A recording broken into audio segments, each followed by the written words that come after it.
ಹೋಗುತ್ತೆ ನೀರಿಂದ ನೆಲ ಕಾಣ್ತಾ ಇದೆ ಈಗಲೇ ನೀವು.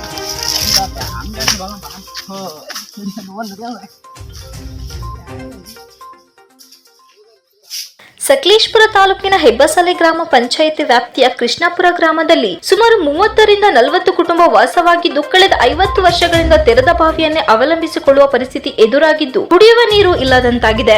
ಈ ಬಾವಿಯಲ್ಲಿ ಬೇಸಿಗೆಗಾಲದಲ್ಲಿ ನೀರೇ ಸಿಗುವುದಿಲ್ಲ. ಆದರೆ ಈಗಿನ ಪರಿಸ್ಥಿತಿಯಲ್ಲಿ 60 ವರ್ಷದ ವೃದ್ಧೆ ಹಾಗೂ ಗರ್ಭಿಣಿ ಬಾಣಂತಿ ಸ್ತ್ರೀಯರು ಪ್ರತಿನಿತ್ಯ ತೆರೆದ ಕಲ್ಲು ಬಾವಿಯಲ್ಲಿ ರಾಟೆ ಹಗ್ಗದ ಮೂಲಕ ನೀರು ಸೇದಿ 100 ಮೀಟರ್ ಇಂದ 200 ಮೀಟರ್ ವರೆಗೂ ಹೊತ್ತುಕೊಂಡು ಹೋಗಬೇಕಾದಂತಹ ಪರಿಸ್ಥಿತಿ ಎದುರಾಗಿದ್ದು ಇದುವರೆಗೂ ಸಂಬಂಧಪಟ್ಟ ಗ್ರಾಮ ಪಂಚಾಯಿತಿ ಅಧಿಕಾರಿಗಳು ಇದರ ಬಗ್ಗೆ ಗಮನ ಹರಿಸದೆ ಗ್ರಾಮದಲ್ಲಿ ಮೂಲಭೂತ ಸೌಕರ್ಯಗಳಲ್ಲಿ ಒಂದಾದ ಮುಖ್ಯವಾಗಿ ಕುಡಿಯುವ ನೀರಿನ ಸಮಸ್ಯೆ ಎದುರಾಗಿದೆ. ಹಾಗೆ ಬೇಸಿಗೆ ದಿನಗಳಲ್ಲಿ ಈ ಬಾವಿಯಲ್ಲೂ ನೀರು ಸಿಗುವುದಿಲ್ಲ. ಗ್ರಾಮ ಪಂಚಾಯಿತಿ ವತಿಯಿಂದ ಒಂದು ತೆರೆದ ಬಾವಿಯನ್ನು ನಿರ್ಮಿಸಿರುತ್ತಾರೆ. ಅದಕ್ಕೆ ಜಾಲರಿಯನ್ನು ಅಳವಡಿಸದೆ ಭದ್ರತೆ ಇರುವುದಿಲ್ಲ. ಅಲ್ಲದೆ ಈ ನೀರು ಕಲುಷಿತದಿಂದ ಕೂಡಿದ್ದು ಕುಡಿಯಲು ಯೋಗ್ಯವೂ ಆಗಿರುವುದಿಲ್ಲ. ಆದ ಕಾರಣ ಕುಡಿಯುವ ನೀರಿನ ಸಮಸ್ಯೆ ಎದುರಾಗಿದೆ ಎಂದು ಗ್ರಾಮಸ್ಥರು ದೂರಿರುತ್ತಾರೆ. ಹಾಗೆ ಜೆಜೆಎಂ ಯೋಜನೆ ಅಡಿ ಕುಡಿಯುವ ನೀರು ಪೂರೈಕೆಗಾಗಿ ಟ್ಯಾಂಕ್ ನಿರ್ಮಿಸಿದ್ದು ಟ್ಯಾಂಕ್ ಕೂಡ ಶಿಥಿಲಗೊಂಡಿರುತ್ತದೆ. ಈ ಟ್ಯಾಂಕಿಗೆ ನೀರು ಪೂರೈಸಲು ತೆರೆದ ಬಾವಿಯನ್ನು ನಿರ್ಮಿಸಿಲ್ಲ. ಗ್ರಾಮದಲ್ಲಿ ಡ್ರೈನೇಜ್ ಕಾಮಗಾರಿ ಮಾಡಿದ್ದು ಸರಾಗವಾಗಿ ನೀರು ಹರಿಯದೆ ಮನೆಯ ಮುಂದೆ ನಿಂತ ಕೊಳಚೆ ನೀರಿನಲ್ಲಿ ಸೊಳ್ಳೆಗಳು ಉದ್ಭವಗೊಂಡು ಮಲೇರಿಯಾ, ಡೆಂಗ್ಯೂ ಇತರೆ ಕಾಯಿಲೆಗಳಿಗೆ ಎಡೆಮಾಡಿಕೊಟ್ಟಂತಿದೆ ಎಂದು ಗ್ರಾಮಸ್ಥರು ಗ್ರಾಮ ಪಂಚಾಯಿತಿ ವಿರುದ್ಧ ಆಗ್ರಹಿಸಿರುತ್ತಾರೆ. ಸಂಬಂಧಪಟ್ಟ ಅಧಿಕಾರಿಗಳು ಗಮನ ಹರಿಸಿ ಎಚ್ಚೆತ್ತುಕೊಂಡು ಗ್ರಾಮದ ಸಮಸ್ಯೆ ಬಗೆಹರಿಸದಿದ್ದಲ್ಲಿ ಗ್ರಾಮ ಪಂಚಾಯಿತಿ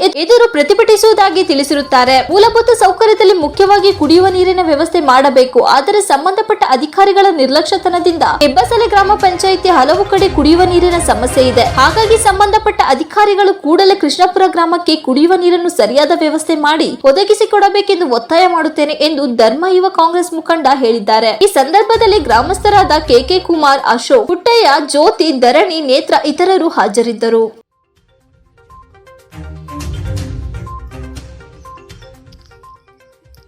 ಯಾವ ಕಡೆಯಿಂದ ಬರೋದು ಇದು? ಕಡೆಯಿಂದ ಪಾಸ್ ಹಾಕಿಲ್ವಾ? ಮೋರ್ ಇದೆಯಾ? ಹಾಂ, ಓಟಕ್ಕೆ ಹೋಗಿ ನೋಡಿ, ಓಟಕ್ಕೆ ಹೋಗಿ ಅಲ್ಲಿ ಡೌನ್ ಮಾಡಿ ಮೊನ್ನೆ ಬಂದು ಕಾಂಕ್ರೀಟ್ ಹಾಕಿರೋದು.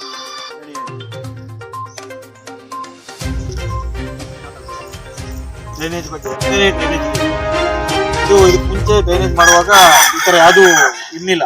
ಈಗ ಇಷ್ಟಾದ ನೀರು ನಿಲ್ತಿದೆ ಮತ್ತು ಇದಕ್ಕಿಂತ ಜಾಸ್ತಿ ನೀರು ನಿಲ್ತಿತ್ತು. ಪುನಃ ಇದೇ ಕಳಪೆ ಕೆಲಸನ ಮಾಡಿರ್ತಕ್ಕಂಥದ್ದು. ಮೊನ್ನೆ ಬಂದು ತುಂಬಾ ಜನ ಹೇಳಿದ್ಮೇಲೆ ಅದಕ್ಕೆ ಬಿಲ್ ಆಗಲ್ಲ ಅನ್ನೋ ಕಾರಣಕ್ಕೆ ಏನೋ ಗೊತ್ತಿಲ್ಲ ಬಂದು ಮತ್ತೆ ಇಲ್ಲೇ ಎಲ್ಲಿ ಹಾಕಿ ರೆಡಿ ಮಾಡಿರ್ತಕ್ಕಂಥದ್ದು. ಆದ್ರೂ ನೀರು ನಿಂತಿದೆ ನೋಡಿ. ಇದ್ರ ವ್ಯವಸ್ಥೆ ಇಲ್ಲೇ ಓಟ ಕೊಟ್ಟಿದ್ರು ಕೂಡ ಅಲ್ಲಿ ಸರಿಯಾದ ವ್ಯವಸ್ಥೆ ಆಗಿಲ್ಲ. ಮತ್ತೆ ಮನೆ ಮುಂದೆನೆ ನೀರು ನಿಂತಿರೋದ್ರಿಂದ ಇವತ್ತಿನ ಇದರಲ್ಲಿ ಭಯದಲ್ಲಿ ಕೊರೋನಾ ಅದು ಇದು ಅಂತೇಳಿ ಎಲ್ಲ ಕಡೆ ಕಾಯಿಲೆ ಹರಡ್ತಾ ಇದ್ದಂತೆ ಎಲ್ಲ ಕಡೆ ಹೇಳ್ತಿರ್ಬೇಕಾದ್ರೂ ಕೂಡ ಇದನ್ನ ಬಹಳ ಅಜಾಗರೂಕತೆಯಿಂದ ಮಾಡಿರೋಂಥ ಕೆಲಸ ಇದೆ, ಬೇಜವಾಬ್ದಾರಿಕೆ ಕೆಲಸ ಇದೆ. ಮನೆ ಮುಂದೆನೆ ನೀರು ನಿಂತಿದೆ ಇಷ್ಟೊಂದು. ಇವತ್ತು ಸೊಳ್ಳೆ ಅದು ಇದು ಕಚ್ಚಿಸ್ಕೊಂಡು ಕಾಯಿಲೆಗಳು ಇಲ್ದಲೆ ಎಲ್ಲ ಪೇಷಂಟ್ಗಳು ಸಾಯುವಂಥ ಪರಿಸ್ಥಿತಿಲಿ ಇದೀವಿ ಇವತ್ತು. ಆದ್ರೂ ಕೂಡ ಇದನ್ನ ಪುನಃ ಇದನ್ನೇ ಮಾಡ್ತಾ ಬರ್ತಾ ಇದ್ದಾರೆ. ಇದನ್ನ ಕೇಳೋರು ಹೇಳೋರು ಯಾರು ಇಲ್ಲ. ಇದನ್ನ ಪಂಚಾಯತಿ ಬಹಳ ಸೀರಿಯಸ್ ಆಗಿ ತಗೋಬೇಕು ಅಂತ